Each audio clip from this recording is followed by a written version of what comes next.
बिस्मिल्लाहिर्रहमानिर्रहीम। अस्सलाम वालेकुम नाज़रीन। 8 साल, 400 से ज़्यादा कोर्ट हियरिंग्स, 3 लोगों का कत्ल और आज फैसला आया। सिंध के शहर दादू से आज एक फैसला सामने आया। ये फैसला एक 2018 के केस का था।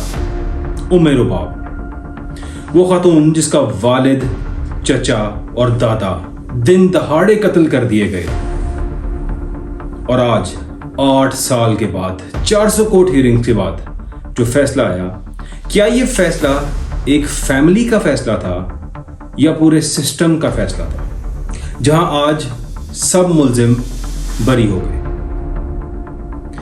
आज दादू की कोर्ट ने फाइनल वर्डिक्ट सुना दिया और फैसला ये आया कि तमाम 8 मुल्जिमों को बरी कर दिया गया।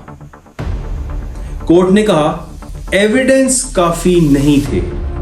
अब यहां सोचने की ये बात है, अगर एविडेंस काफी नहीं थे तो 400 कोर्ट हियरिंग्स में क्या होता रहा, इन्वेस्टिगेशन कैसे होती रही, किस तरह से ये तमाम तर मामलात को लीड किया गया इस केस के अंदर।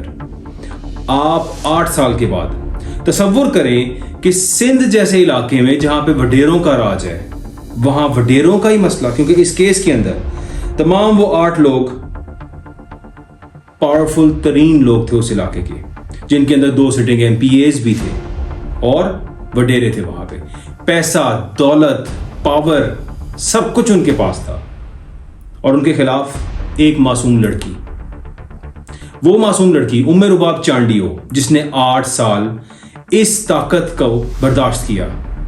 8 साल वो लड़की अकेली इस पूरे केस को लीड करती रही।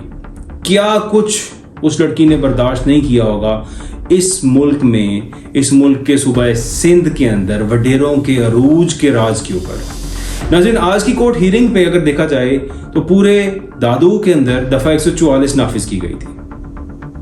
400 से ज्यादा पुलिस अफसरान इस केस के लिए कोर्ट पे डिप्लॉय किए गए। इस फैसले के अंदर आज ये साबित हो गया कि 400 कोर्ट हियरिंग्स के बाद हमेशा की तरह इस मुल्क में पावरफुल लोग और वो तबका जो हमेशा जीतता है, आज भी वही जीता। की बेटी उमर, सरदार तेरी दस्तार पे लानत। आज मेरे वालिद साहब, दादा और चचा जान के कातिल 8 मुजरिम, 8 को अदालत की जानिब से बाइज्जत बरी कर दिया। मैं समझती हूँ इस फैसले से ये साबित हो चुका कि अदालतें शायद ये पैगाम दे रही है सरदारों और वडेरों को कि आपके पास लाइसेंस है, आप जाएं, जिसको कत्ल करना चाहें, जिस तरह करना चाहें, ये अदालतें आपसे नहीं पूछेंगी कुछ भी नहीं। अब यहाँ पे सवाल ये है कि क्या ये 8 के 8 लोग जिनको बरी कर दिया गया है, और सिर्फ एक रीजन के ऊपर कि एविडेंस काफी नहीं थे। अगर एविडेंस काफी नहीं थे तो फिर ये विटनेसेस कहाँ गए, इन्वेस्टिगेशन किसने की, एविडेंस किसने कलेक्ट किया, ये तमाम तर सवाल खुद से जवाब हैं इन तमाम बातों का। क्या सिस्टम ने खुद केस को कमजोर कर दिया? क्योंकि जब इतने साल गुजर जाएं तो इस मुल्क के अंदर यहाँ पे बैठे माफियाज, फ्यूडल्स किस तरह से चीज़ों को मैनेज कर लेते हैं और हमारी अदालतें किस तरह से बिक जाती हैं, सबको बखूबी अंदाजा है। नाज़रीन, उम्मे रुबाब का रिएक्शन यहाँ पे ये बहुत ज़रूरी है कि वो लड़की जो इस सिस्टम के खिलाफ खड़ी है, अभी भी खड़ी है। उम्मे रुबाब चांडियो ने हिम्मत नहीं हारी। आज के उसके अल्फाज ये हैं कि मैं इस फैसले को चैलेंज करूंगी, मेरा हौसला भी बुलंद है। मुझे डरता हुआ, डराता हुआ जो है देखना चाहते हैं, रोता हुआ देखना चाहते हैं, मगर ये हसरत वो कब्र तक लेके जाएंगे। मेरे हौसले बुलंद हैं, मैं हुसैनी हूँ, और हमें पता है कि ये निज़ाम, ये रियासती अदालत की तरफ से जो फैसला आया है, मैं इसको फैसले को चैलेंज करूंगी। मैं हाई कोर्ट जाऊंगी, इंशाल्लाह इंसाफ मेरा हक है वो मैं लेके। सोचिए, एक बेटी जिसने इस पूरे सिस्टम को चैलेंज किया है, वो चाहती तो शायद अपने घर से भी ना निकल सकती। ये वडेरों का इस दौर के अंदर, सिंध जैसे इलाके के अंदर असर रसूख होना, हजारों गनमैन्स, वीडियोस आपके सामने हैं कि आज फैसला जीतने के बाद दफा 144 के नफाज के बावजूद उनके सैकड़ों गनमैन ने हवाई फायरिंग की, जश्न मनाया।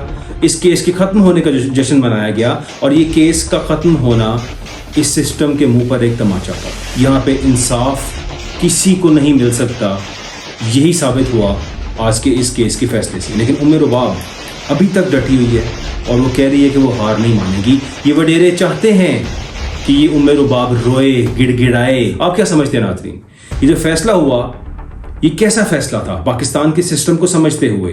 आई अंडरस्टैंड कि किस तरह से इस चीज़ का डिसीजन दिया गया है। आप लोग क्या समझते हैं? अपनी राय का इजहार कमेंट्स में ज़रूर करें और बताएं। मज़ीद अपडेट्स के साथ मैं आपको बताऊंगा, क्योंकि इस उम्मे रुबाब केस की जो टीम है, जो इनकी लीगल टीम है, they are going to the high court now. अब वो इस वक्त चाहती है उम्मे रुबाब की उसका साथ दिया जाए। अगर आज हम इसकी आवाज़ ना बने तो ये तमाम तर मुश्किलात खुदा ना ख्वास्ता कल को किसी पर भी आ सकती हैं। और याद रखिएगा, अगर आज उम्मे रुबाब का साथ ना दिया तो ये पूरा सिस्टम कल को आपको और मुझे भी रगड़ेगा। इस वीडियो को ज़्यादा से ज़्यादा शेयर करें, लाइक और सब्सक्राइब करें। अपना ख्याल रखिएगा।